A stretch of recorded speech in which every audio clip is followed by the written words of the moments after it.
Hello students, in this video we are about to discuss yet another numerical problem from the book of Nootan ISC Physics Part 1 and from the chapter Uniform Circular Motion.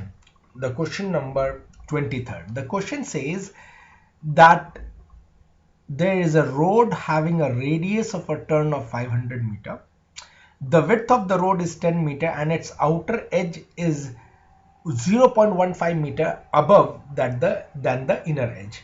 Now, what is speed the vehicle must be running on this road that for this road so that the banking or the raising up of the road becomes ideal? Students, what generally happens when you are going for a fast moving highways, you would eventually find that these highways are banked. ये word banking का मतलब क्या है? तुम यहाँ पे अगर देखोगे तो ये जो आउटर एज है रोड की वो इनर एज के कंपैरिजन में थोड़ी ऊपर उठा दी जाती है. तो whenever the outer edge of the road, suppose this is the width of the road, okay, so what you are finding, this inner edge is at a lower level और देख रहे जो outer edge है बच्चों वो outer edge road का ऊपर उठा हुआ है.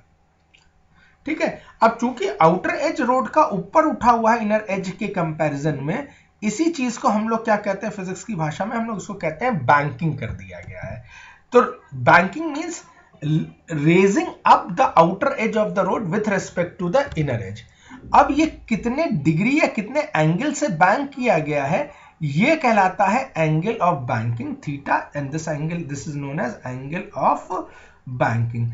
अब इस एंगल ऑफ बैंकिंग को या इस रोड को उठा देने से होता क्या है, जब कोई भी व्हीकल, फास्ट मूविंग व्हीकल इस हाईवे के ऊपर जा रहा होगा तो उसको जो रिक्वायर्ड सेंट्रीपिटल फोर्स है टर्न करने के लिए, सर्कुलर पाथ पे घूमने के लिए, वो इजीली अवेलेबल हो जाता है. आपकी जो फ्रिक्शन के ऊपर डिपेंडेंस है टर्निंग की वो खत्म हो जाती है. यहां पर नॉर्मल रिएक्शनरी फोर्स जो होता है बच्चों, जब देख रहे हो बैंकिंग कर दी गई है, इस रोड को जब आपने उठा दिया गया तो व्हीकल देख रहे हैं थोड़ा सा स्लाइटली टर्न हो गया, तो व्हीकल का जो नॉर्मल रिएक्शन फोर्स है वो एन कुछ इस डायरेक्शन में जाने लगेगा और इस एन के अब दो कंपोनेंट निकल के आ जाएंगे.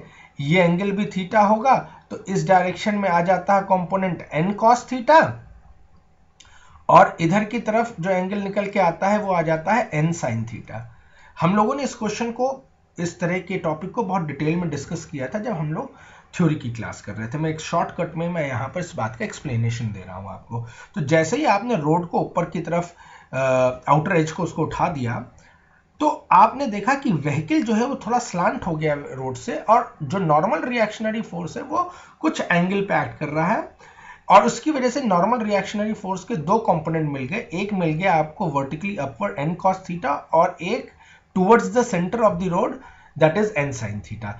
अब होता क्या है बच्चों, जो n cos थीटा कंपोनेंट है वो वेट ऑफ द व्हीकल को बैलेंस करने के लिए चला जाता है, यानी n cos theta now becomes equals to और ट्राइज टू बैलेंस mg. और देख रहे हो ये जो अनबैलेंस्ड एक n sin थीटा आया है ये towards the centre of the circular motion act कर रहा है, तो ये तुम्हें रिक्वायर्ड सेंट्रीपिटल फोर्स दे देता है. n sin theta must be equals to mv square by r. ये अगर मैं इक्वेशन 1 कह दूं, इसको इक्वेशन 2 कह दूं, और जब कभी भी मैं 2 को 1 से डिवाइड कर देता हूं, डिवाइडिंग 2 बाई 1, सेकेंड इक्वेशन को फर्स्ट इक्वेशन से डिवाइड कर दोगे तो n sine theta divided by n cos theta, ठीक बात है, left hand side right hand side ये दोनों कैंसिल हो गए, n n कैंसिल हो गया, तो यहां से आपके पास निकल के आ जाता tan theta is equals to v square by rg बच्चों. और यही कहलाता है एंगल ऑफ बैंकिंग. यहां से आप इजीली एंगल ऑफ बैंकिंग को फाइंड कर सकते हैं. तो ये थ्योरी थी कि किस तरीके से आप रोड को बैंक करके यानी उठा करके उसके आउटर एज को रिक्वायर्ड सेंट्रीपिटल फोर्स को ऑब्टेन कर सकते हैं. एक्सपेक्ट करता हूं कि थोड़ी बहुत आपको जो मैंने थ्योरी समझाई है इस न्यूमेरिकल के रेस्पेक्ट में वो हेल्प कर देगी आपको इस न्यूमेरिकल को सॉल्व करने के लिए. तो आगे बढ़ते हैं बच्चों. अब देखो इस केस में इस न्यूमेरिकल प्रॉब्लम में जो रेडियस है रोड का वो कितने मीटर का दे रखा है, 500 मीटर का दे रखा है. तो रेडियस ऑफ द रोड तो 500 मीटर है, तो आर आपका कितना हो गया बच्चों, रेडियस कितना हो गया रोड का, वो हो गया 500 मीटर. अब देखिए जो विड्थ ऑफ द रोड है, यानी ये चौड़ाई, विड्थ, ये कितनी दे रखी है? ये विड्थ आपको दे रखी है बच्चों 10 मीटर की, और कितना हाइट आपने रेस किया, ये हाइट जो आपने रेस किया वो रेस किया 0.15 मीटर का।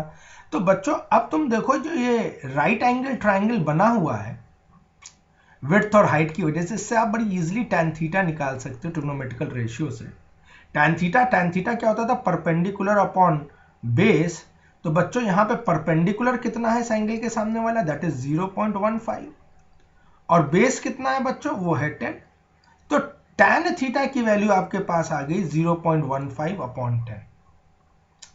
अब मैं करूंगा क्या, इन वैल्यूज को इस एक्सप्रेशन में सब्स्टिट्यूट कर दूंगा। tan थीटा हमने ऑलरेडी निकाल लिया 0.15 upon 10 is equals to v square, जो मुझे फाइंड करना है। रेडियस रोड का कितना है?